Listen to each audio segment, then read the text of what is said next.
ఇటు నుంచి 5వ కుర్చీ దగ్గర గ్లాస్ మీద మూత లేదు. వార్నింగ్ ఇచ్చినా నీకు శ్రద్ధ లేదు, నాకు బుద్ధి లేదు. ఉంటే ఈ పాటికి నేను డిస్మిస్ చేద్దును. ఫ్రెండ్స్, మనందరికీ శ్రద్ధ తగ్గింది. ఎక్కడో తెలియని తప్పులు చేస్తున్నాం. అందుకే మన కంపెనీ అమ్మకాలు చతికిలు పడిపోయాయి. ఇప్పుడు మనం ఏం చేయాలి, ఏం చేయకూడదు, అమ్మకాలు ఎలా పెంచాలి, ఇది చాలా అర్జెంట్. అందుకే మేము కులాలందరం చాలా డిస్కస్ చేసి సేల్స్ లో ఒక మంచి ఎక్స్పర్ట్ తీసుకొచ్చాం.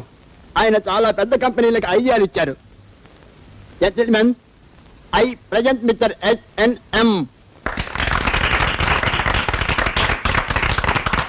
బఠానీల దగ్గర నుంచి బోయింగ్ విమానాల దాకా సేల్స్ డీల్స్ ఈ SNM స్పెషాలిటీ. జెంటిల్మెన్, ఇప్పుడు మీ సేల్స్ పెంచాలి, అదే మీ సమస్య. దానికి ఒక గొప్ప చిట్కా ఉంది. మామూలుగా కస్టమర్స్ ఎలాంటి వాళ్ళైనా సరే ధరల తగ్గింపు అనగానే అవసరం లేకపోయినా కొని పారేస్తూ ఉంటారు. అందువల్ల ఈ నెల ధరలు పెంచేసి వచ్చే నెల గొప్ప తగ్గింపు అని వేయడం ఒక పద్ధతి.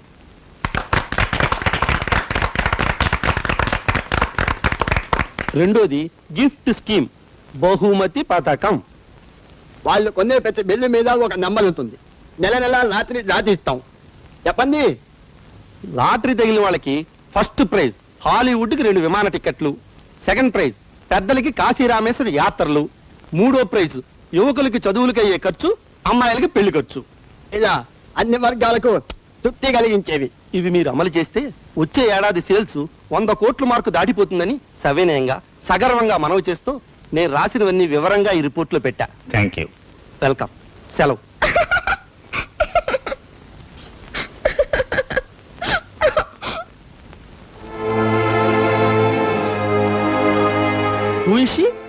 ఎవరది? ఇక్కడికి ఎలా వచ్చింది? పొమ్మనండి. అమ్మాయి ఇలారా. ఆ అమ్మాయి నా ఫ్రెండ్, ఇద్దరు క్లాస్మేట్. ఇవాళ తను నువ్వేం చెప్పద్దు. నవ్వింది నువ్వేనా? ఇన్సల్ట్. అసలు ఎందుకు ఈ గదిలోకి వచ్చిందో కనుక్కోండి. ఎందుకు వచ్చింది అన్నది పాయింట్ కాదు, ఎందుకు నవ్వింది అన్నది కావాలి. చెప్పమ్మా, నీకేం భయం లేదు. 30 ఖరీదైన కోడిపిల్లకి జ్వరం వస్తే 3 రూపాయలు చేసే పంది పిల్లని దిష్టి తీసాట ఒకడు.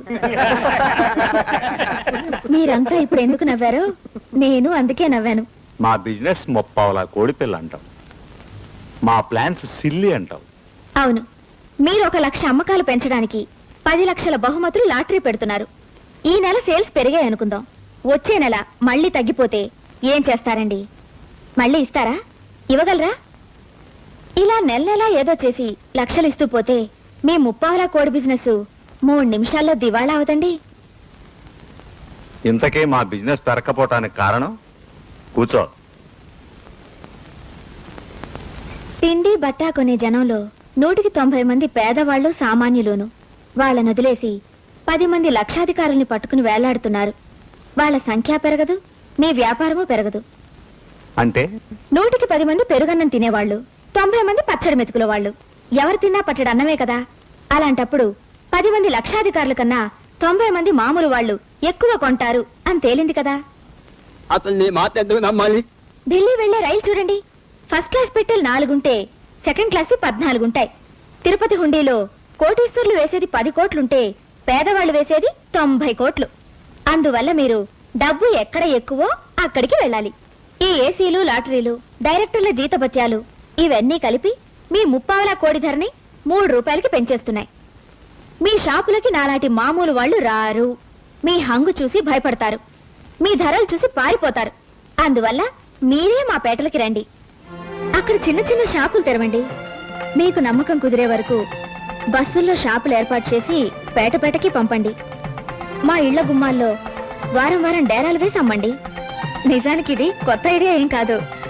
పూర్వం మన పల్లెల్లో వారానికి రోజులు సంతలుండేవే, అలాగనమాట. మధ్య తరగతి వాళ్ళు 30 మంది ఉంటే కింద తరగతి వాళ్ళు 60 మంది ఉంటారు. ఆ పేటల్లో కూడా ఆటోల్లో సరుకు పంపండి. 10 రూపాయల ప్యాకెట్లు, 5 రూపాయల ప్యాకెట్లు అమ్మండి. మీరు ప్రైజులు ఇవ్వక్కర్లేదు. మీరు అమ్మిన బియ్యం ప్యాకెట్లలో, పప్పు ప్యాకెట్లలో ఒక బెడ్డ గాని చచ్చు పుచ్చు గాని ఉందని నిరూపిస్తే 500 బహుమతి ఇస్తామని ఛాలెంజ్ చేయండి. చాలా మంది ప్రయత్నిస్తారు. ఎవరికీ దొరకనంత శుభ్రంగా సరుకునివ్వండి. అదే 10 కోట్ల పబ్లిసిటీ. అమ్మకానికి అసలైన పునాది నమ్మకం. ఇవన్నీ నేను ఒక మామూలు మధ్యతరగతి ఇల్లాలుగా అనుభవం మీద చెప్పాను